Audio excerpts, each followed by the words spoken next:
Welcome to Suman TV. నేను మీ నాగరాజ్ బైర్శెట్టిని. 2023లో అసెంబ్లీలో తనకు, తన భార్య భువనేశ్వరికి జరిగిన ఘోర పరాభవాన్ని జీర్ణించుకోలేక అసెంబ్లీ నుంచి బయటకు వచ్చిన ప్రతిపక్ష నేత నారా చంద్రబాబు నాయుడు గారు ఎలా కన్నీటి పర్యంతమయ్యారో అందరం కూడా చూశాం కదా. ఆ రోజు ఆయన ఒక శపథం చేశారు. ఇక నేను ఈ అసెంబ్లీలోకి అడుగు పెట్టాను, ముఖ్యమంత్రి అయ్యాకే అసెంబ్లీలోకి అడుగు పెడతా అంటూ ఆ రోజు శపథం చేసి ఈరోజు విజయ పథంతో ముందుకు దూసుకువచ్చి ఈ నెల అంటే జూన్ 9న అమరావతి కేంద్రంగా చంద్రబాబు నాయుడు గారు ముఖ్యమంత్రిగా ప్రమాణ స్వీకారం చేయబోతున్నారు. ఆ తర్వాతే ఆయన చేసిన శపథం ప్రకారమే విజయ పథంతో అసెంబ్లీలోకి అడుగు పెట్టబోతున్నారు. అది ఎందుకు మొత్తం రాష్ట్ర వ్యాప్తంగా ఎవరు కూడా నిన్నటి వరకు కూడా అంటే జూన్ 3 అర్ధరాత్రి వరకు కూడా అంటే కౌంటింగ్ మొదలయ్యే వరకు కూడా ఎవరు ఊహించలేదంటే వైఎస్ఆర్ కాంగ్రెస్ పార్టీకి ఇంత ఘోర పరాభవం, అంటే ప్రతిపక్ష హోదా కూడా లేకుండా పోతుంది, సింగిల్ డిజిట్కే పరిమితం అయిపోతుంది అని ఎవరు కూడా ఊహించలేదు. కానీ ఎవరు ఊహించనేది ఈరోజు జరిగింది. సింగిల్ డిజిట్కే వైసీపీని పరిమితం చేసి దాదాపు డబల్ డిజిట్, అది ట్రిపుల్ డిజిట్తో కూటమిని అసెంబ్లీలో కూర్చోబెట్టబోతున్నారు. ఇప్పటికే వైఎస్ జగన్మోహన్ రెడ్డి గారు రాజీనామా చేసి తన లేఖను కూడా గవర్నర్కు సమర్పించడం జరిగింది. ఇంతటి పరిస్థితి ఎందుకు వచ్చింది వైఎస్ఆర్ కాంగ్రెస్ పార్టీకి? ముఖ్యంగా రాయలసీమలో వైఎస్ఆర్ కాంగ్రెస్ పార్టీ చెతికెల పడ్డానికి బలమైన కారణాలు ఏంటని విశ్లేషించడానికి ఈరోజు సుమన్ టీవీ స్టూడియోలో మనకు అందుబాటులో ఉన్నారు శ్రీనివాస్ గారు. చెప్పండి శ్రీనివాస్ గారు. నమస్కారం నారాజు గారు. నమస్తే శ్రీనివాస్ గారు. అసలు ఈ రిజల్ట్ నేను కూడా అంటే ఉదయము పోస్టల్ బ్యాలెట్ ప్రారంభమయ్యేంత వరకు ఒక జర్నలిస్ట్ గా నేను కూడా ఊహించలేదు. నన్ను కూడా విభేదించారు. విభేదించాను. ఓకే, ఎందుకంటే జగన్మోహన్ రెడ్డి గారు అంత ఇంత వెల్ఫేర్ చేసి ఉన్నారు. 2,90,000 కోట్లు నేను ఇలా డీబీటీ ద్వారా పంచిపెట్టాను, డైరెక్ట్ గా వేశాను. సరే, ఒకవేళ ఓడినా కూడా ఒక 50 స్థానాలు 60 స్థానాలు వస్తాయని నేను భావించాను. నాలాగే ఎంతో మంది భావించారు. ఎన్నో సర్వేలు కూడా ఇలాంటి సింగిల్ డిజిట్ తో వైసీపీ మిగులుతుందని ఎవరు కూడా. ఓకే, కేకే సర్వే కూడా డబుల్ డిజిట్ ఇచ్చింది. 161 కూటమికి ఇస్తే 14 స్థానాలు కొద్దిగా వైసీపీకి ఇచ్చారు. అంటే ఒకానొక సందర్భంలో జగన్మోహన్ రెడ్డి గారి బావగారైన బ్రదర్ అనిల్ గారు కూడా ఈసారి వైఎస్ఆర్ కాంగ్రెస్ 151లో ఆ ఒకటి తీసేసి ముందున్న 1-5 అంటే 15 మాత్రమే మిగులుతాయని ఆయన కూడా జోస్యం చెప్పారు. అప్పుడే ఆయన దైవజనులు దేవుడు చెప్పినట్లుగా అందరూ భావిస్తారు ఇక్కడ. మరి అదే నిజమైందా అంటే ఈరోజు సింగిల్ డిజిట్కే పరిమితమై ఈ పరిస్థితి ఎందుకు వచ్చింది వైఎస్ఆర్ కాంగ్రెస్ పార్టీకి? దేనివల్ల వచ్చిందంటారు అసలు? సరే, ముఖ్యంగా ఏంటంటే ప్రజాస్వామ్యం విలువలు కాపాడుకోవాలి, ప్రజల మన్ననలు పొందాలి, మంచి సుపరిపాలన అందించాలి. ఈ సుపరిపాలన అందించినప్పుడు ప్రజలు తిరస్కరిస్తారు. మీకు 151 సీట్లు, 22 మంది ఎంపీలు సఫిషియెంట్ మెజార్టీ ఇచ్చారు. మీ మీద ఉన్న కేసులు మెజార్టీ, అసలు మీ మీద ఉన్న కేసులు చూడాల, ఎన్ని ఆరోపించిన ప్రతిపక్షాలు లెక్క చేయాల. జగన్మోహన్ రెడ్డి గారు వైఎస్ రాజశేఖర రెడ్డి కుమారుడుగా అద్వితీయమైన పరిపాలన అందిస్తాడని ఉద్దేశంతో ఇచ్చారు. ఇచ్చిన తర్వాత మీరు 5 సంవత్సరాలు ఏం చేశారు? పరిపాలన అందించారా? బటన్ నొక్కారు, పథకాలు ఇచ్చారు, వెల్ఫేర్ స్కీమ్స్ లబ్ధిదారులకు వెళ్ళి దాన్ని ఎవరు కాదనలేదు. వాలంటరీ వ్యవస్థ మంచిదే, మీ ప్రభుత్వ పథకాలని వాళ్ళ దగ్గర తీసుకెళ్తానికి ఉపయోగించారు. దాని మాటున రాజరికం అనేది ఒకటి వచ్చింది. అంటే రాజు అందరికీ అందుబాటులో ఉండాలి. రాజ్యంలో సుభిక్షంగా ఉండాలంటే రాజు కనపడతా ఉండాలి. రాజు కనపడకుండా తాడేపల్లి ప్యాలెస్కే పరిమితం అయిపోయి సకల శాఖ మంత్రి ఒక్కడినే తన ప్రతినిధిగా పెట్టుకుంటే ఈరోజు పరిణామాలు దానికి కారణం. ఈ ఇద్దరే వైసీపీ పోవటానికి కారణం. అధికారం మరీ ఇంత దూరంగా ప్రజలకు దూరం అవడానికి కారణం. ప్రజల దగ్గరికి నాయకుడు లేనప్పుడు ప్రజలు ఏ విధంగా ఓట్లేస్తారు? మీరు అన్నట్టు బంపర్ మెజార్టీతో మీకు ఇచ్చారు. 5 సంవత్సరాలు మంచి పరిపాలన అందిస్తారని, స్పెషల్ స్టేటస్ తీసుకొస్తున్నారు. ప్రధానమంత్రి మోడీ దేశంలో ఎవరు ప్రధానమంత్రి అయినా తీసుకొస్తున్నారు. 5 సంవత్సరాలు మీరు తేలైపోయారు. పోలవరం పూర్తి చేస్తున్నారు.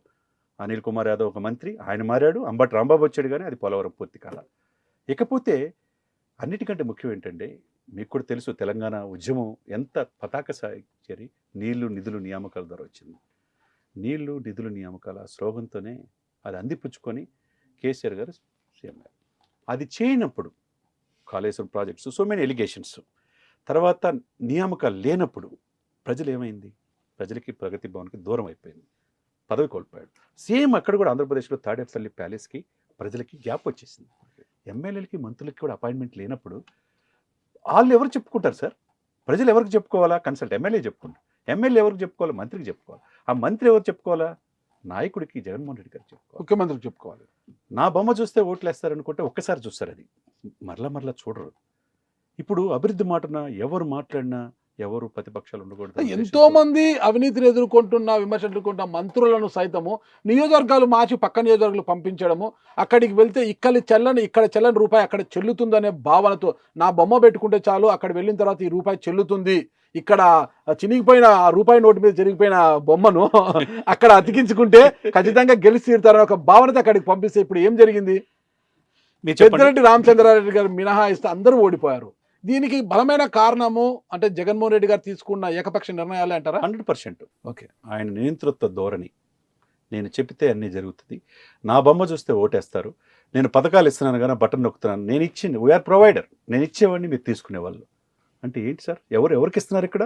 ఎవరు డబ్బులు ఇస్తున్నారు? Simple logic sir. 2.5 లక్షల కోట్ల అప్పుతో చంద్రబాబు నాయుడు గారు ప్రభుత్వం దిగింది. ప్యాకేజీకి ఒప్పుకున్నాడని చెప్పేసి ఆయన్ని అనేక రకాలుగా ఇచ్చేసి తాత్కాలిక భవనాలే శాశ్వత భవనాలు కూడా లేవు అని చెప్పి ఆయన నమ్మలా. ఇప్పుడు మిమ్మల్ని నమ్మారు. మీరేం చేశారు? 2.5 లక్షల కోట్లు అడిషనల్గా 8 లక్షల కోట్లు అప్పు చేశారు. 10.5 లక్షల కోట్లు అప్పు. ప్రతి ఒక్కరికి 1,50,000 2 లక్షల కోట్లు ప్రతి హెడ్ మీద అప్పు ఉంది ఆంధ్రప్రదేశ్లో. పరిశ్రమలు తాగలిగారా? లేకపోతే ఉద్యోగాలు కల్పించగలిగారా? లేకపోతే అవస్థాపన సౌకర్యాలు మెరుగైన సదుపాయాలు కల్పించగలిగారంటే ఏమీ లేవు. మీ వాళ్ళే లిక్కర్ స్కాములు, మీ వాళ్ళే రెడ్ శాండిల్స్, లేకపోతే గంజాయి ప్రతి గ్రామం సార్. ఇవన్నిటికంటే నాగరాజు గారు నేను చూశాను దగ్గరుండి. చిన్నపిల్లలు 10th క్లాస్ చదివే వాళ్ళు కూడా గంజాయి కలవడి పడ్డారు. దాని మీద నియంత్రణ లేకుండా పోయింది ఆంధ్రప్రదేశ్. ఎక్కడ మూలాలన్నా కానీ ఆంధ్రప్రదేశ్తో పాటు. ఎందుకు లా అండ్ ఆర్డర్ ఏం జరిగింది? ఎక్కడో ఒక ఎమ్మెల్యే వెళ్ళి దయచేసి అక్కడ ఓటర్ను కూడా కొట్టే పరిస్థితి వచ్చిందంటే ఈ దేశంలో ఎక్కడైనా చూశారు నాగరాజు గారు? మీరు కూడా దాదాపు 3 దశాబ్దాల అనుభవం ఉన్నది. ఎంతోమంది రాజకీయ నాయకులు, పార్టీలను, ముఖ్యమంత్రుల్ని దగ్గరగా చూశారు. ఏ రాజకీయ నాయకుడైనా ఓటర్ను కొడతాడా సార్? అతను 6:30 గంటల కాడి నుంచి ఓటేయడానికి ఉంటే లైన్లో 3 గంటలు వెయిట్ చేస్తున్నానని లైన్లో వెళ్ళొచ్చు కదా అని చెప్పి అన్నాడు.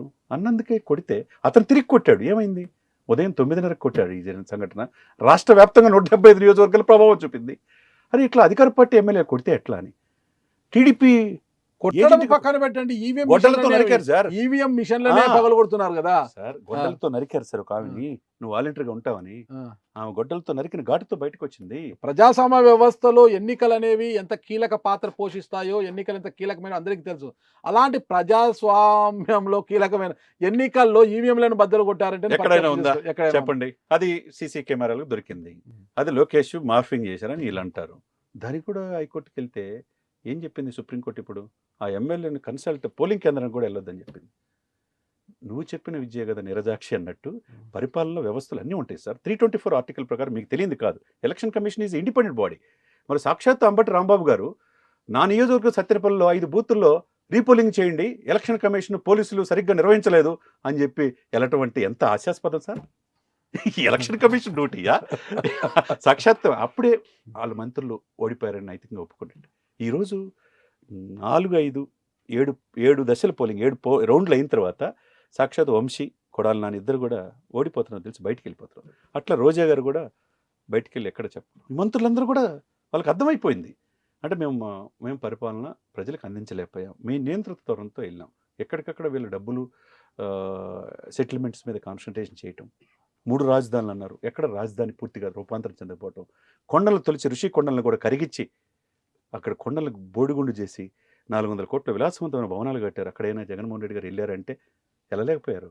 ఇప్పుడు అక్కడ టీడీపీ జెండాలు తీసుకుని కార్యకర్తలు పైన జెండాలు తీసుకెళ్ళి ఊపుతున్నారు. ఈ నేతృత్వం కాదని. ఓకే శ్రీనివాస్ గారు, అంటే రాష్ట్రంలో ఓటమి గురించి మనం పక్కన పెడితే ఎప్పుడు వైఎస్ఆర్ కాంగ్రెస్ ఆవిర్భావం నుంచి కూడా రాయలసీమ అనేది వాళ్ళకు ఒక కంచుకోట ఉంది. సీమలో చతికిల పడ్డారు అంటే అసలు పరిస్థితి ఏంటి? ధర్మవరంలో గుడ్ మార్నింగ్ ధర్మవరం అంటూ ప్రజల ముందు ఉండే కేతిరెడ్డి వెంకటరామరెడ్డి గారు కూడా ఓడిపోవడము, కేతిరెడ్డిని అందరూ ఆదర్శంగా తీసుకోవాలని సాక్షాత్తు జగన్మోహన్ రెడ్డి గారే కీర్తిస్తూ ఆయనను కొనియాడిన పరిస్థితిని మనం చూసాం. ఆయన కూడా ఓడిపోయారు. చివరి నిమిషంలో బీజేపీ నుంచి బరిలోకి దిన సత్యకుమార్ గారు 5,000 అనూహ్యంగా గెలుపొందడం కూడా అసలు ఏంటి పరిణామం ఏంటి? అసలు హతవిధి అనుకుంటున్నారు అందరూ కూడా, ఏమీ చేయలేని పరిస్థితి. ఇవన్నీ విషయాలు పక్కన పెడితే రాయలసీమ అభివృద్ధి పైన జగన్మోహన్ రెడ్డి రాయలసీమ వాసిగా ఉంటూనే రాయలసీమ అభివృద్ధిని ఏమాత్రం కాంక్షించకపోవడము, తన తండ్రి హయాంలో జరిగిన అభివృద్ధి ప్రాజెక్టు కూడా పూర్తి అయితేనేమి ఇతర ఎత్తిపోతల పథకాలను ఏం పూర్తి చేయలేకపోవడము, ముఖ్యంగా సొంత బాబాయ్ వివేకానంద రెడ్డి గారిని చంపి ఎవరైతే హత్య చేశారు అని ఆరోపణలు ఎదుర్కొంటున్నారో వారిని తప్పించడానికి, కాపాడడానికి జగన్మోహన్ రెడ్డి గారు ఎక్కువ కాలం శ్రమించారని, ఎంతో శ్రమించారని వచ్చిన ఆరోపణలు కావచ్చు.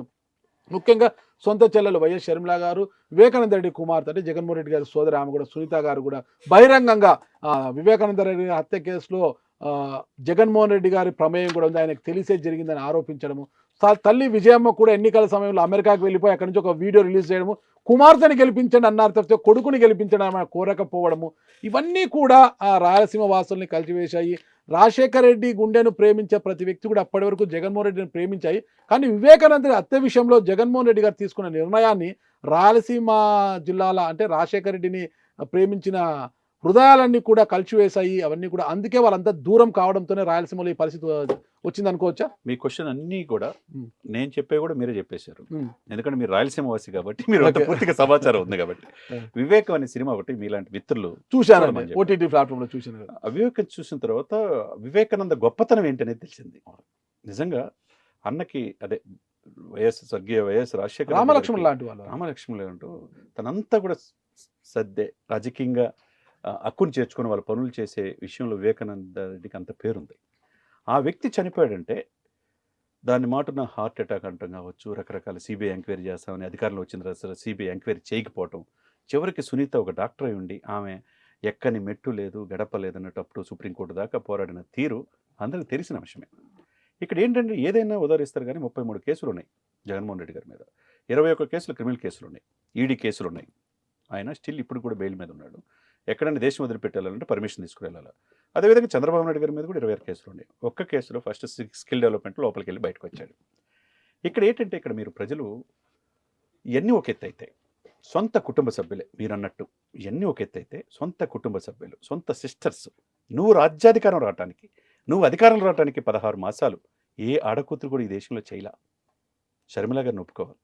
16 మాసాలు పాదయాత్ర భర్తని బిడ్డల్ని కుటుంబాన్ని వదిలిపెట్టి కాలు కూడా బాగపోతే ఫిజియోథెరపీ చేయించుకొని ఆమె పదవీకాంక్ష కోసం చేయలా, అన్నని సీఎంగా చేయడానికి చేసింది. కానీ ఆమెకి ఏమైనా చేయగలిగారంటే చేయలా. చివరికి విజయమ్మ గౌరవ అధ్యక్షురాలు ఉంటే ఆమెను తీసుకొచ్చి గౌరవంగా ఆ గౌరవ అధ్యక్షురాలు కూడా తీసేసుకున్నారు. ఇంకా ఎట్లా అంటే ఎవరికి చేస్తారు అంటే అధికారమే పరమావధి, నాకు తల్లి లేదు చెల్లి లేదు ఎవరు లేరు నా బావ లేరంటే ఇలానే ఉంటుంది. ప్రజలు కూడా నువ్వు కూడా మాకు అవసరం లేదన్నారు. ఇప్పుడు అంతే కదా జరిగింది. సొంత కుటుంబమే నిన్ను దేశించినప్పుడు ఇక ప్రపంచం నీ రాష్ట్రం ఎందుకు తీసుకుంటుంది?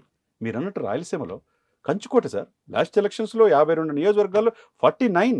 అవును, 3 మాత్రమే, కుప్పము, హిందూపురము, ఉరవకొండ మాత్రమే టీడీపీ వశమే. 49 మొత్తం కూడా వైఎస్ఆర్. మరి అటువంటిది ఈ రోజున అక్కడ నిరాజనాలు పలికారంటే రాయలసీమలో 52 నియోజకవర్గాల్లో 35 నియోజకవర్గాలు బలిజల ఓట్లు చాలా కీలకం. అది మీకు తెలియని అంశం కాదు. ఎప్పుడు టీటీడీ చైర్మన్ అయినా మెంబర్లు అయినా బలిజలు అవుతారు. తిరుపతిని కూడా పాలకొల్లో ఓడిపోయినా కానీ తిరుపతిలో బలిజలు గెలిపించారు. ఇంత బలిజల ఆధిక్యం ఉన్నప్పటికీ కూడా రాయలసీమలో వైఎస్ఆర్ కాంగ్రెస్ ఒక్క బలిజ కూడా సీట్ ఇవ్వకపోవడం కూడా అది కూడా కారణం. సాక్షాత్తు చిత్తూరు జిల్లా ఎమ్మెల్యే అరణ్య శ్రీనివాసులు వైసీపీకి రాజీనామా చేసి తిరుపతి నుంచి పోటీ చేశారు. రాయలసీమలో ఎక్కడ కూడా ఒక్క నియోజకవర్గం కూడా బలిజలకు సీట్ ఇవ్వలేదు. నేను ఏం చేసినా కరెక్టే, నా మాటలు నా సామాజిక వర్గాన్ని పెట్టుకుంటా గెలిపించుకుంటానంటే కుదరదు. ఇక్కడ టీడీపీ నుంచి రాజంపేట టీడీపీ అభ్యర్థిగా సుగవాసి బాలసుబ్రహ్మణ్యం గారు, ఆయన బలిజ సామాజిక వర్గం, ఆయన టికెట్ ఇచ్చారు. టీడీపీ నుంచి జనసేన నుంచి ఆర్ఎన్ శ్రీనివాస్ గారు, జంగాలపల్లి శ్రీనివాస్ అలియాస్ ఆర్ఎన్ శ్రీనివాస్ గారు బరిలో నిలవడం జరిగింది. 2 బలిజలకు ఇచ్చారు. ఇక్కడ వైసీపీ నుంచి ఒక్కరు కూడా బలిజలు అంటే లెక్కలేని తనంగా వ్యవహరించారు జగన్మోహన్ రెడ్డి గారు. డెఫినెట్ గా 100% మీ దాంతో ఎక్కివేస్తా. అందుకని బలిజలంతా ఒకటే. పవన్ కళ్యాణ్ మాట విన్నారు. అక్కడ రైల్వే కోడూరు ఒక్కటే పోటీ చేసిన కూటమికి ధర్మం ప్రకారం స్నేహధర్మం ప్రకారం సాలిడ్గా నిలబడ్డారు. అందుకని బలిజలంతా అంతకుముందు వైఎస్ రాజశేఖర రెడ్డి పట్ల జగన్ పట్ల ప్రేమతో ఉండేవాళ్ళు కంప్లీట్ టర్న్ అయిపోయారు. అందుకని బలిజలతో పాటు బీసీలు ఇతర సమాజ వర్గాలు కూడా మీరన్నట్టు ఆ యొక్క రాయలసీమ ప్రాంతం ఈ ప్రాజెక్ట్స్ పూర్తి చేయకపోవటం, విశాఖ భైరవ స్టీల్ ఫ్యాక్టరీలో తీసుకొస్తాం, ఐరన్ ఫ్యాక్టరీ, ఉక్కు కర్మాగారం ఏదో ఉక్కు తెస్తాను, ఎక్కడ తీసుకొచ్చావు జగన్ అని అడిగింది. సొంత సిస్టర్ అడిగింది. మరి ఎన్ని చాలా తేలైనప్పుడు రాయలసీమ రత్నాలసీమ ఒకప్పుడు కృష్ణదేవరాయలు ఏలైన రాయలసీమని నిర్లక్ష్యం చేసినప్పుడు మరి ప్రజలు ఎంత తీసుకుంటారు? వీటన్నిటితో పాటు వైఎస్ వివేకానంద రెడ్డి హత్య దీనిపై రాయలసీమలో వైసీపీకి ఈ ఘోర పరాభవము చేదు అనుభవం ఎదురు కావడానికి దోహదపడింది అనుకోవచ్చు. డెఫినెట్గా అది కూడా ఒక పాత్ర. అనేక పాత్రలు, అనేక కథలు, ప్రజలు విసిగి వేసారిపోయారు. కాబట్టి ఈ రోజున ఈ తీర్పు ఇంత దారుణంగా ఉంటుందని ఎక్స్పెక్ట్ చేయాలి. మరి ఇప్పుడు ఇంతకాలము వైఎస్ అవినాష్ రెడ్డి వివేకానంద రెడ్డి హత్య కేసు నిందితుడిగా ఉన్నప్పటికీ కూడా జగన్మోహన్ రెడ్డి గారు ముఖ్యమంత్రిగా ఉండటంతో పోలీస్ వ్యవస్థ అంతా ఆయన చేతుల్లో ఉండటం వల్ల వైఎస్ అవినాష్ రెడ్డిని కాపాడుతూ వచ్చారు. ఆయన జైలుకు వెళ్లకుండా కాపాడుతూ వచ్చారు. రాష్ట్ర పోలీసుల నుంచి సిబిఐకి సహకారం అందించకుండా కేసు త్వరితగతిన పూర్తి చేయడానికి అవకాశాలు లేకుండా చేశారనేది ఇంతవరకు వచ్చిన విమర్శలు. అవునండి. ఇప్పుడు కూటమి అధికారంలోకి వచ్చింది, వారు కూడా కసితో ఉన్నారు. మరి ఇప్పుడు షర్మిలాకు అటు సునీత గారికి సహాయం చేసే పరిస్థితులు భాగంగా అంటే న్యాయం గెలవాలి, తప్పు చేసిన వారు ఎవరైనా జైలుకు వెళ్ళారనే ఒక మంచి ఉద్దేశంతో కొంటే చంద్రబాబు నాయుడు గారు చర్యలు తీసుకుని రాష్ట్ర పోలీసులు సిబిఐకి సహకరించి కేసును త్వరితగతిన ముగించే పరిస్థితి వస్తే వైఎస్ వివేకానంద హత్య కేసులో అవినాష్ రెడ్డి గారు జైలుకి వెళ్ళే అవకాశం ఉందంటారా? డెఫినెట్గా ఉంటుంది. ఓకే. అది కక్షపూరిత ఇది కాకుండా యాజ్ ఏ రూల్ ప్రకారం ఎవరైతే తప్పు చేశారో దాంట్లో అప్రూవర్గా పడిన దస్తగిరి కావచ్చు, చట్టంలో ఏంటంటే యాజ్ ఏ లామెన్గా చెప్తున్నాను, rule is rule for all. మీకు చట్టం మీకు చుట్టమైనప్పుడు కొంతకాలమే మిమ్మల్ని రక్షించింది. అది కాదు అన్నప్పుడు మీరు అధికారం లేనప్పుడు ఇంకొకళ్ళు వచ్చిస్తారు, వాళ్ళ చేతిలో తీసుకొని ఇప్పుడు సిబిఐ ఎంక్వైరీ నిష్పక్షపాతంగా మీరు చేయండి, దీంట్లో ఎవరైనా దోషులు ఉన్నప్పుడు శిక్షించండి అన్నప్పుడు డెఫినెట్గా అవినాష్ రెడ్డి రేపు శిక్షార్హుడు అవుతాడు. అంటే సిబిఐ ఎంక్వైరీ కొనసాగుతుంది అంటే ఏపీ పోలీస్ పూర్తి స్థాయిలో సహకరిస్తే వివేకానంద రెడ్డి హత్య కేసు త్వరితగతిన పూర్తి పరిష్కారం కావాలండి. ఒక ఆడకూతురు ఆమె అప్ టు ఢిల్లీ దాకా ఒక డాక్టర్ గా మంచి పేరుంది ఆమెకు అపోలోలో. ఆమెకంటూ డాక్టర్ అంటే సునీతకు సొంత అన్న న్యాయం చేయలేకపోయారు కదా, జగన్మోహన్ రెడ్డి గారు న్యాయం చేయలేకపోయారు. చంద్రబాబు నాయుడు గారు న్యాయం చేస్తారని మనం భావించవచ్చా? డెఫినెట్ గా పవన్ కళ్యాణ్ గారు చంద్రబాబు గారు ఉన్నారు, ఇద్దరు న్యాయం చేస్తారని మనం భావించవచ్చు. వాళ్ళ కుటుంబానికి న్యాయం జరిగిందని భావించవచ్చు. కాకపోతే ఈ ప్రభుత్వం అధికారంలో వచ్చిన తర్వాత రెడ్ బుక్ పట్టుకొని లోకేష్ అందరినీ శిక్షిస్తానంటే అప్పుడేదో ఎమోషన్స్తో కార్యకర్తల్ని ఉత్తేజపరచడానికి అనుకోవచ్చు, కానీ ప్రతి ఒక్కళ్ళని కక్ష ధోదింపుదారులు ఒక్కొక్కరు అంత చూస్తామనే అది మంచి పద్ధతి. కరెక్ట్. ఏమంటారు నారాజు గారు? మీకు అనుభవం ఉంది, మీకు సఫిషియెంట్ మెజారిటీ ఇచ్చారు, మిమ్మల్ని కాదని మిమ్మల్ని నిర్లక్ష్యంగా వివరించిన వాళ్ళందరికీ దేవుడే తీర్పిచ్చారు అనుకోవచ్చు. మంత్రి పదవులు మొత్తం పోయినాయి, ఇప్పుడు సింగిల్ డిజిట్ కే పరిమితం చేశారు. వాళ్ళకి వీళ్ళకి తేడా లేకుండా పోతుంది. లోకేష్ గారు కక్షపూరిత పనులు చేస్తే కక్ష సాధింపు చర్యలకు పాల్పడితే ఇక వాళ్ళకు వీళ్ళకి తేడా లేకుండా పోతుంది. అంటే కేవలం ఒక మంచి సుపరిపాలన అందించడానికే లోకేష్ గారు సీఎం గా భావించే లోకేష్ గారు సుపరిపాలన అందించి ముందుకు వెళితే ప్రజలు కీర్తిస్తారు. గాడి తప్పిన ఆంధ్రప్రదేశ్ పరిపాలన గాడిలో పెట్టాలి. ముందు పరిశ్రమలు తేవాలి, ఆంధ్రప్రదేశ్కి రాజధాని తేవాలి, అమరావతిని పూర్తి చేయాలి. ఇలాంటి చాలా సమస్యలు ఉన్నాయి. ఈ సమస్యలు చేసినప్పుడే ప్రజలు మనల్ని పొందుతారు. ఇక్కడ ముఖ్యంగా మరొక విశేషం మనము గమనించవచ్చు. కేంద్రము అంటే దాదాపు 400 పైచిలకు స్థానాలు మాకు వస్తాయి ఎన్డీఏ ప్రభుత్వం ఆశించింది, కానీ వాళ్ళకు 2300 లోపే వాళ్ళకి స్థానాలు వచ్చింది. ఇందులో కీలకం ఏపీ నుంచి 16 ఎంపీలు టీడీపీ 2 జనసేన ఉన్నాయి. ఈ పరిస్థితుల్లో టీడీపీ ఒక బలము ఎన్డీఏకి చాలా అవసరము, చంద్రబాబు నాయుడు యొక్క సహకారం కూడా ఎన్డీఏకి చాలా అవసరం అనమాట.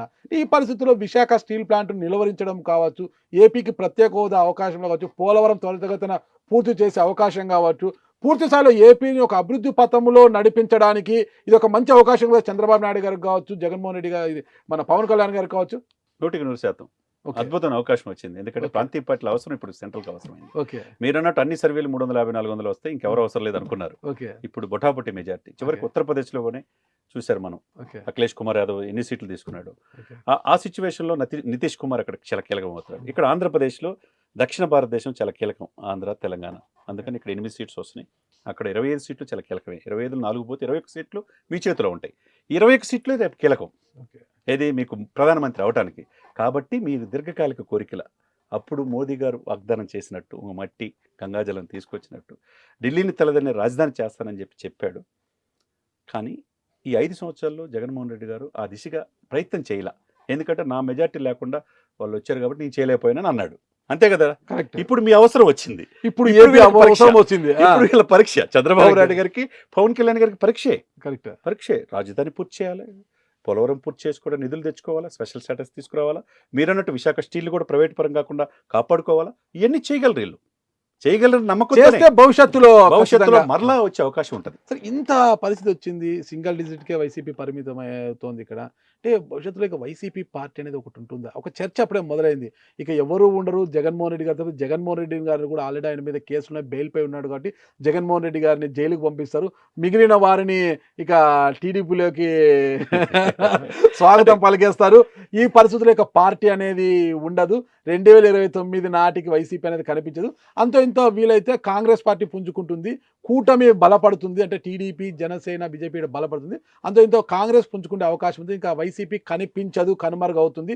జగన్మోహన్ రెడ్డి జైలుకు పోవడం ఖాయం అంటున్నారు. దీన్ని ఎలా అంటే చూడొచ్చు? జగన్మోహన్ రెడ్డి గారు కనిపించకుండా పోవాలని మనం అనుకోడు, కానీ వయసు ఉంది సఫిషియెంట్ గా ఆయనకి. ఓకే. చేసిన తప్పులు సరిదిద్దుకుంటే మళ్ళీ ఒక అవకాశం ఉంటుంది. ఓకే. రేపు పోటీ పవన్ కళ్యాణ్కి ఈ సేమ్ ఇద్దరు ఒకే ఏజ్, 5 వయసు వీళ్ళిద్దరికి. చేసిన తప్పులు సరిదిద్దుకుంటే మంచి పరిపాలన అందించవచ్చు. సఫిషియెంట్ టైం, రాజకీయాలకు దూరం అవ్వాల్సిన అవసరం లేదు. కాబట్టి ఇక్కడ ఏంటంటే ఇక్కడికి వచ్చిన సింగిల్ డిజిట్కి ఎందుకు వచ్చినాయి, ఎందుకు ప్రజల మనల్ని పొందలేకపోయామని ఆత్మ పరిశీలన చేసుకోవాలి. అదేవిధంగా మొన్న 60 మంది వస్తేనే 2014లో ఆయన నెలల అసెంబ్లీకి 60 మెంబర్స్ వచ్చారు. 67 ఓకే, మీదే కరెక్ట్. ఇప్పుడు సింగిల్ డిజిట్ అంటున్నారు. అది ఎంతకు పరిమితం అయిద్దో, 14, 10 లేదా 9 అని తెలియట్లా. వెళ్ళాలన్నా కూడా అక్కడ రఘురామకృష్ణ గారు అధ్యక్ష పదవిలో కూర్చుంటారట కదా. ఇప్పుడు ఇప్పుడు ఈడు వెళ్తాడా అంటే జగన్మోహన్ రెడ్డి గారు వెళ్ళే అవకాశం లేదు. ఓకే. అసెంబ్లీకి వెళ్ళాలి. ప్రజలు నేను మళ్ళీ ప్రజలు ఇక్కడ ప్రశ్నిస్తారు, ఇక్కడ నీకు ఎందుకు ఇచ్చావు, నీకు ఇన్ని సీట్లని ఇచ్చావు, కానీ మా తరపున వాళ్ళ తరపున ఒకరైనా మాట్లాడాలి కదా. మరి అక్కడ రఘురామకృష్ణరాజు కూర్చుంటే ఎలా? ఇప్పుడు అధ్యక్ష అనాలి కదా. ఎన్ని సో మెనీ పారామీటర్స్ ఉంటాయి. అంటే అధికారంలో ఉన్నప్పుడు ఎదుటి వాళ్ళు ఎలా అయితే భయప్రాంతాలకు గురి చేసి, వాళ్ళని మానసిక క్షోభ గురి చేసి, రఘురామకృష్ణరాజు ఒక ఫ్యాక్టర్ కూడా ఉంటుందండి ఇక్కడ. అధికార పార్టీలు ఉండి స్వపక్షం విపక్షం లాగా తన గుండెల మీద పోలీసులు కొంతమందిని కూర్చోబెట్టి సర్జరీ చేయించుకున్నానన్నా కానీ వినకుండా ఆయన్ని టార్చర్ చేసినమాట వాస్తవం. ఆయన చెప్పినట్టుగా కొన్ని వేల కోట్ల ఆస్తులు ఉన్నాయి ఆయనకు కూడా. సొంత నియోజకవర్గం నర్సాపురంలో 4 సంవత్సరాలు తన పుట్టిన ఊరు, తన ఇల్లుండి, తన ఆస్తులుండి అక్కడికి వెళ్ళలేకపోయాడంటే ఎంత నరకం సార్, ఎంత మానసిక క్షోభ చెప్పండి సార్. ఆయన స్వపక్షల విపక్షంలాగా 4 సంవత్సరాలు దీనికోసం పోరాడాడు జగన్మోహన్ రెడ్డి గారికి. ఈ రోజు కోసమే ఈ రోజు ఉండి నుంచి ఆయన అనుకున్నాడు ఎంపీ అవుదామని. అది ఎందుకు కాలేదో తెలియదు, కానీ ఇప్పుడు ఎమ్మెల్యే అవుదామని ఉండి ఎమ్మెల్యే స్పీకర్ కాబోతున్నాడు అంటున్నారు. స్పీకర్ అయితే ఒకసారి ఇమాజిన్ చేయండి ఎలా ఉంటుంది పరిస్థితి. డెఫినెట్ గా ఆయన యువతలో legend Balakrishna, power star Pawan Kalyan ఇలా నడుచుకుంటూ వస్తుంటే, గబ్బర్ సింగ్, కొమరం పులి నడుచుకుంటూ వస్తుంది. రంజుగా ఉంటది. జగన్మోహన్ రెడ్డి గారు రచ్చబండ ద్వారా రచ్చ చేసిన రఘురామకృష్ణరాజు గారు ఒకవేళ మీరు చెప్పినట్టు స్పీకర్ పదవి తమ్మినేని సీతారాం కూడా ఓడిపోయినట్టున్నాడు. అయిపోయింది వాషౌట్. కాబట్టి ఈయన కనుక అయితే కనుక సరికొత్తగా ఉంటది. ఈయన చమత్కారాలు, ఈయన మాటలు, ఈయన మాట తీరు, ఈ మధ్య సాహిత్యం కూడా నేర్చుకుంటున్నారు. మీరు చూసే ఉంటారు, ఇంటర్వ్యూ కూడా చాలా చేశారు. కాబట్టి చాలా సఫిషియెంట్ టైం దొరికింది ఆయనకి. డెఫినెట్ గా ఆయన బాధ, ఆయన పడిన ఈ 5 సంవత్సరాల నరకం అన్ని కూడా ఒకవేళ జగన్మోహన్ రెడ్డి గారు కనుక అసెంబ్లీలో వస్తే డెఫినెట్ గా ఆయన చూసుకుంటాడు. మొత్తం మీద ఈ ఎన్నికల్లో 2024 ఎన్నికల్లో కాంగ్రెస్ పార్టీ ఏపీలో ఖాతా తెరవకపోయినప్పటికీ కూడా ఒక 3% వరకు ఓట్లను అయితే తన ఉనికిని కాపాడు. అయితే భవిష్యత్తులో అంటే 2029 నాటికి ఇక వైఎస్ఆర్ కాంగ్రెస్ పార్టీకి ప్యారలల్ గా కాంగ్రెస్ పార్టీ సమాంతరంగా ఎదిగే అవకాశం ఉందంటారా? ఉంటుంది. ఎందుకంటే షర్మిల రూపంలో ఇప్పుడు షర్మిల అందిపుచ్చుకుంటే అద్భుతమైన అవకాశం కాంగ్రెస్. మరి ఇప్పుడు షర్మిల 2029 నాటికి కాంగ్రెస్ పార్టీకి పూర్వం తీసుకొచ్చే ప్రయత్నంలో కాంగ్రెస్ పార్టీకి ఆమె ఆయువు పోస్తే మాత్రము మరి వైఎస్ జగన్ గారి పరిస్థితి ఏంటి 2029? జగన్ గారు మరి రాజకీయాలు ఎలా ఉంటాయో చూడాలి. ఆయన ఇప్పుడు ఈ 9 మందితో, ఈ 10 మందితో సింగిల్ డిజిట్తో ఆంధ్రప్రదేశ్లో ప్రజా సమస్యల కోసం ఎలా పోరాడతారు, తప్పులు జరిగింది సరిదిద్దుకొని ఎలా వెళ్తాడనేది, వెళ్ళగలడా లేకపోతే అతని వ్యాపారాల మీద దృష్టి పెడతాడా, రాజకీయాలు ఉండగలడా అనేది రాబోయే కాలమే సమాధానం. జగన్మోహన్ రెడ్డి గారు ప్రజల మధ్యకు వెళ్ళాలంటే మళ్ళీ పాదయాత్రలు అన్ని చేస్తారేమో. అంటే పాదయాత్రలో చేసిన వారందరూ కూడా అధికారంలోకి వస్తున్నారు. అంటే 2029 అధికారంలోకి రావాలంటే జగన్మోహన్ రెడ్డి గారు మళ్ళీ పాదయాత్ర చేస్తారేమో. ఒకసారి మనం అనుకోవచ్చా పాదయాత్ర చేస్తారని? చూడాలి, ఎలా ఉంటుందో చూడాలి. మనం ఇప్పుడే ప్రిడిక్షన్ చేయలేం కదా సార్ నాగరాజు గారు. ఓకే, ఓవరాల్ గా ఆ రోజు శపథం చేసి ఈ రోజు విజయ పథంలో నడిచిన చంద్రబాబు నాయుడు గారిని ఏ విధంగా చూస్తారు? శపథం చేసింది చంద్రబాబు నాయుడు గారు మీరు అనుకుంటున్నారు. ఆ శపథానికంటే ముందు జగన్ నిన్ను అధపాదాలను తొక్కపోతే నా పేరు పవన్ కళ్యాణ్ కాదు, నా పార్టీ జనసేన కాదు అని లక్షలాది మంది శపథం చేయటం అది గొప్ప. మీరు గమనించారా? ఇంత ఆవేశం ఏంటి అని నాగరాజు గారు అనుకుని ఉంటారు, చందు శ్రీనివాస్ అనుకుని ఉంటారు, నేను అనుకున్నా ఇంత పనికిరాదు రాజకీయాల్లో అనుకున్నా. కానీ తన ఆలోచన వెనక, తన ఆవేదన వెనక ఇంత ఉందని చెప్పేసి ఇప్పుడు అర్థమవుతుంది. అంటే అంత కసి, అంటే ప్రభుత్వాన్ని ఇంత నియంత్రిత ఉన్నాడు కాబట్టి ఈయన దించాలనే కసితో చెల్లారు. 5 ఏళ్ల పాటు ఒక హీరోలాగా అధికారాన్ని చెలాయించిన జగన్మోహన్ రెడ్డి గారు చివరి దశలో చెతికిల పడిపోయి ఇలా ఘోరమైన ఓటమిని మూటగట్టుకున్నారు. అంటే అసలు ఆయన వ్యవహార శైలి అంటారా, లేదంటే సజ్జల రామకృష్ణారెడ్డి గారు తీసుకున్న నిర్ణయాలు అంటారా, కారణం ఏమంటారు? అసలు సకల శాఖ మంత్రి పాత్ర చాలా ఉంది. అంటే పూర్తిగా సమాచారాన్ని తెలియజేయకపోవటం. ఏది మంత్రి మాట్లాడాలన్నా, ఏది ఎమ్మెల్యే మాట్లాడాలన్నా ఆయన డ్రాఫ్ట్ ఇవ్వాల్సిందే. ఎవరు కొత్తగా తీర్చుకొని పోతిన మహేష్ చేత మీరు చూశారుగా ఎన్ని విమర్శలు చేశారో. అది ప్రజలు చూశారా? ఇప్పుడు పోతిన మహేష్ గారి పరిస్థితి ఏంటంటారు? అసలుకి విజయవాడ పశ్చిమ నియోజకవర్గంలో వైసీపీ జెండా రెపరెపలాడుతుంది. ఇక్కడ సుజనా చౌదరిని గెలిపించే ప్రసక్తే లేదు. ఎలా గెలుస్తాడో చూస్తానంటూ శబ్దం చేశారు కదా. ఇప్పుడు ఆయన పరిస్థితి ఏంటంటారు? ఇప్పుడు అంతే కదా. ఆ, ఇప్పుడు అక్కడ ఉంటే ఆ. రేపు ఎమ్మెల్సీను ఏదో ఒక నాయకుడికి ఎదిగేవాడు. పవన్ కళ్యాణ్ గారి వెంట ఉన్నంత వరకు ఆయన ఒక గొప్ప హీరోగా, ఒక ధీరుడుగా చూసిన పోతిన వెంకట మహేష్ గారు ఆ పార్టీ నుంచి బయటకు రావడంతో పవన్ కళ్యాణ్ గారు బినామీ ఆస్తులు అంటూ నానా అవాకులు చవాకులు పేలాడు కదా. కారులు ఈ రోజు ఆయన అంటూ. పరిస్థితి ఏంటి? ఎన్ని కార్లు, అది ఇది అంటే అగమ్య గోచరమే. ఆ. అగమ్య గోచరమే. వీళ్ళందరూ కూడా ఆ. మరి ఎలా ఉంటారో ఎలా చేస్తారో రేపు చూడాలి మనం. జనసేనలో ఉంటే కొద్దిగా గౌరవంగా ఉండిండు, గౌరవప్రదమైన పదవి కూడా వచ్చింది. ఎమ్మెల్సీ మీరు చెప్పినట్టు ఎమ్మెల్సీ అయ్యేవాడు. మరి ఏది కాకుండా రెండుకి చెడ్డ రేవడన్నట్టుగా మీరు వైసీపీలో ఆయన చేసేది ఏంటంటారు? డెఫినెట్గా సార్. ఇక్కడ ఈ సందర్భంగా మనం ఒకటి గుర్తుపెట్టుకోవాలి సార్. మన సుదీర్ఘమైన ఇంటర్వ్యూలో మీరు ఎంతో మందిని ఇంటర్వ్యూ చేస్తుంటారు. పవన్ కళ్యాణ్ అనే వ్యక్తి ఈ 1.5 year నుంచి నేను మన ఛానల్లో అందరితో ఆల్మోస్ట్ ఆల్ యాంకర్స్తో ఇంటర్వ్యూ చేస్తూ ఉంటాను. పవన్ కళ్యాణ్ ఎమర్జ్ అయిన తీరు, నాయకుడిగా పరిపూర్ణ చెందిన ఇది, అతను ఏ విధంగా అవుతాడనేది మొదటి నుంచి చెప్తున్నా. నేను ఇక్కడ ఛానల్లో చెప్తా ఉన్నా. ఈ రోజు కూడా మార్నింగ్ కూడా డిస్కషన్ చేశాను. ఈ రోజున నేషనల్ మీడియా కూడా పవన్ కళ్యాణ్ వైపు చూసిందంటే అతని చిత్తశుద్ధి, అతని డెడికేషన్ మనం కాదనలేనిది. ఈ సందర్భంగా ఆయన గురించి నేను రాసుకున్న 2 మాటలు చెప్తా. చెప్పండి. కులాన్ని దాటి అర్ధలేని అహాన్ని తుంచి అభిమానం అనే మొత్తు విడిచి స్వీయ బలం ఎరిగి స్వీయ నియంత్రణ చేసుకొని స్వార్థాన్ని తోసి త్యాగాన్ని నమ్మి 40-50 సీట్లు అడగల. మేము కోరుకున్నాం 40-50 అడుగులని, కానీ 21 సీట్లే పరిమితమయ్యాడు. ఓటమికి కుంగిపోకుండా, దశాబ్దం ఎక్కడ ఎమ్మెల్యే కాల, పొగడ్తలకు పొంగిపోకుండా, తెగడ్తలకి వంగిపోకుండా, కల్మషానికి లొంగిపోకుండా, ఏ పట్టు పట్టుకోవాలో ఆ పట్టు గట్టిగా పట్టి, ఎవరిని ఎక్కడ కొట్టాలో అక్కడ గట్టిగా కొట్టి, మాటల తోటలతో మహాయజ్ఞం చేపట్టి, ఎక్కడ తగ్గాలో అక్కడ తగ్గి, వీర విప్లవ ప్రపంచన విజృంభణల దిగ్విజయ డంకా మోగిస్తూ నెగ్గిన పవన్ కళ్యాణ్కి మీ సుమన్ టీవీ సాక్షిగా అభినందన తెలియజేస్తాం యాజ్ జర్నలిస్ట్గా. ఎందుకంటే ఇన్ని కోణాలు మామూలు విషయం కాదు. ఇంత దశాబ్దాలుగా రాజకీయ వారసత్వాన్ని పుణికిపుచ్చుకొని ఇటువంటి వాటి మధ్య ఏ రాజకీయ అనుభవం లేని తన అన్న చాటున రాజకీయం నేర్చుకొని, అన్న కూడా రాజకీయాలు పనికిరాదని వెళ్ళిన తమ్ముడుగా ఈరోజు తమ్ముడు గురించి అన్న ట్వీట్ చేశాడు, నీకు ఎక్కడ తగ్గాలో తెలుసు తమ్ముడు, నువ్వు మొక్కువని ధైర్యంతో పోరాడావు, నువ్వు కింగ్ మేకర్ అయ్యావు. ఈ రోజున చంద్రబాబు గారు కూడా ఆయన కంగ్రాట్స్ చెప్పడం జరిగింది, తమ్ముడు సోదరుని అభినందించడం జరిగింది. నిజంగా ఎందుకంటే ఒక గొప్ప వ్యక్తికి అవకాశం ఇవ్వాలండి. ఇటువంటి వ్యక్తులు స్వార్థం లేని వాళ్ళు సొంత డబ్బు ఖర్చు పెట్టుకొని, నేను మొదట మార్నింగ్ కూడా చెప్పి 5,500 రైతులకి 34 కోట్ల డబ్బులు ఎవరు ఇచ్చారు సార్? జగన్మోహన్ రెడ్డి గారు ఇచ్చారు చెప్పండి. ఏ రోజైనా రూపాయి సొంత డబ్బులు, కోట్ల రూపాయల దానం ఎవరు చేస్తారు సార్? ఏదో చేయాలని తప్పన ప్రజలకి, ఆంధ్రప్రదేశ్ ప్రజలు. అది ప్రజల్ని విశేషంగా ఆకట్టుకుంది. ఓటు పోలరైజేషను, ఓటు ట్రాన్స్ఫర్మేషను, జనసేనకి టీడీపీకి, మళ్ళీ జనసేనకి బీజేపీకి, ఈ 3 పార్టీలు కలవబట్టే ఈ రోజు అఖండమైన మెజార్టీ. తెలంగాణలో బీఆర్ఎస్ ఓటమి కావచ్చు, ఏపీలో ప్రస్తుతం వైఎస్ఆర్ కాంగ్రెస్ ఓటమి కావచ్చు, రెండు కూడా ఎలా చూస్తారు? అసలుకి ఇద్దరు సన్నిహితులే. బీఆర్ఎస్ జగన్మోహన్ రెడ్డి గారి ఒక సలహాలు తీసుకునేవాళ్ళు. జగన్మోహన్ రెడ్డి గారు ఏపీలో ఏ అవసరం వచ్చినా రాజకీయంగా కేసీఆర్ గారి సూచనలు సలహాలు తీసుకునేవారు. ఇటీవల కేసీఆర్ గారు, కేటీఆర్ కూడా మాకున్న సమాచారం మేరకు, మా సర్వేల ప్రకారం జగన్మోహన్ రెడ్డి గారు మళ్ళా గెలుస్తున్నారు, ముఖ్యమంత్రి కాబోతున్నారని గట్టిగా చెప్పారు. మరి ఇద్దరు కూడా ఇటు తెలంగాణలో బీఆర్ఎస్ చతికిల పడ్డము, అటు ఏపీలో ప్రతిపక్ష హోదాను కూడా కోల్పోవడాన్ని ఎలా చూస్తారంటారు? యాదృచ్ఛికం కాదు, వాస్తవమే. ఇదంతా కూడా యాదృచ్ఛికంగా జరిగింది కాదు, స్వయంకృత అపరాధం. అవునంటారా కాదంటారా? అవుననే అంటాను. మొన్న అనలేదు, ఏమి చెప్పలేదు పరిస్థితి. అవుననే అంటాను. మొన్న 2వ తారీఖు వరకు 10 సంవత్సరాలు కామన్ క్యాపిటల్ సార్ హైదరాబాద్. ఈ 5 సంవత్సరాల్లో చంద్రబాబు నాయుడు గారు వదిలిపెట్టి వెళ్ళిపోయాడు. ఆ తర్వాత జగన్మోహన్ రెడ్డి గారు ఏం చేశారు? ఇక్కడున్న ఇప్పుడు కూడా పరిష్కరించుకోవాలా, అయిపోయింది, ఇక కామన్ క్యాపిటల్ అయిపోయింది. ఇక్కడ ఏంటంటే అండి, మీరు అన్నట్టు కేటీఆర్ గారు అక్కడ వచ్చేది మా మిత్రుడు జగన్ అన్నాడు. తర్వాత రేవంత్ రెడ్డి మాత్రం ఇక్కడ వచ్చేది చంద్రబాబు నాయుడు కోట అన్నాడు ఆయన, ఎందుకంటే గురువు గారికి అన్నారు. అదే సమయంలో కోమటిరెడ్డి వెంకటరెడ్డి మాత్రం జగనే వస్తాడు నా సన్నిహితులు చెప్పారన్నారు. ఇక్కడ ఇన్ని రకాలుగా ప్రిడిక్షన్ ఇచ్చిన మీరు రేవంత్ రెడ్డి గారిని చంద్రబాబు శిష్యుడు అంటున్నారు. ఆయన మొన్న ఒక ఇంటర్వ్యూలో ముడ్డు మీద కొడతానన్నాడు ఆయన. మీరు గమనించాలి.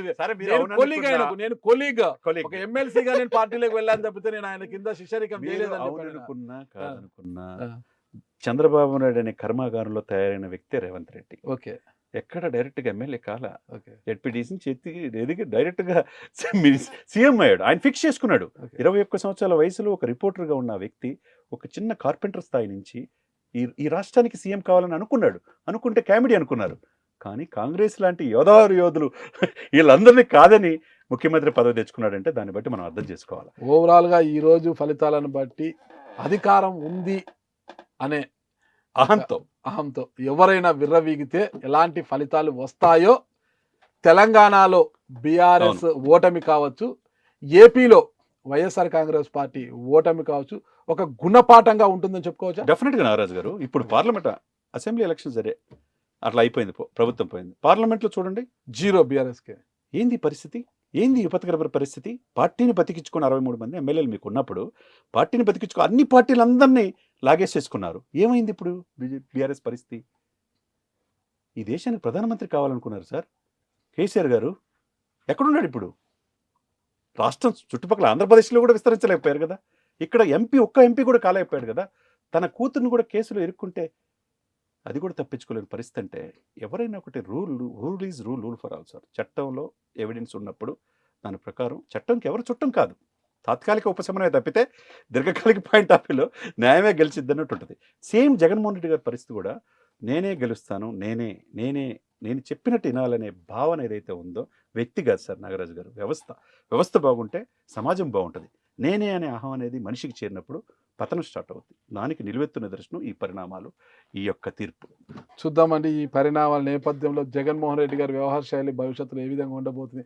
ముఖ్యంగా నిన్నటి రోజు ఈ సమయానికి సజ్జల రామకృష్ణారెడ్డి గారు, మీరు చెప్పిన సకల శాఖ మంత్రి సజ్జల రామకృష్ణ, రేపటి రోజు సంబరాలకు అందరూ సిద్ధంగా ఉండండి అంటూ ఆయన పిలుపునిచ్చారు. ఈ రోజు చూస్తే ఆయన అనుకున్నది ఒకటైతే ఇంకోటి జరిగిందేనా, ఇప్పుడు ఆయన ఏం సమాధానం చెప్తారు అన్నది కూడా మనం వేచి చూద్దాం. శ్రీనివాస్ గారు, థ్యాంక్ యూ అండి. Thank you.